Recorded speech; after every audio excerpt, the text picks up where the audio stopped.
এটা কি? এটা গাঞ্জা। এটা গাঁজা? গাঁজা তুই খাস কেন? খাই আমার কাম কাজ করি না তো, আমার বউ কাটনা মাত্র টুকা আমার মাঝে মাঝে কিছু টেদ আমি হেঁটে দিয়ে গাঁজা খাই। তোর বউ মানুষের বাসায় কাজ টাজ করে, আর তুই কি কাজ করস? আমি আপাতত কোনো কাজ কাম তুই আপাতত কোনো কাজ করস না? তুই কাজ করস না, তুই টাকাটা ফাঁস কই? আমার বউ 40 টাকা দিয়ে গেছে, আরেকজন 80 টাকা দিছে। আরেকজন 80 টাকা কে দিল তোরে? দান করছে মানুষে?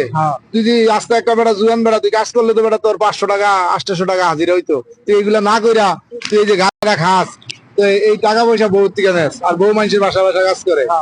মানুষের বাড়িতে বউ কাজ করে টাকা দেয়, আর এই টাকা দিয়ে তুই গাঁজা খাস।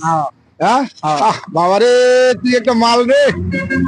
হ্যাঁ বেটা, তুই তো একটা রাজকপাল। তোর কপালের মতো কপাল কয়জন আছে? বউয়ে কামাই করে টাকা দেয়, আর তুই নিজে খাস।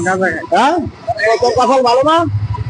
তোর তো কপাল নেই বেটা। তুই যে আমরা কামাই করে বউরে নিয়ে খাবাই, আর বউ তোরে কামাই করে দেয়, আর তুই এটা দিয়ে খাস। তুই কিন্তু কাজ করস না, হাইটা খাস না।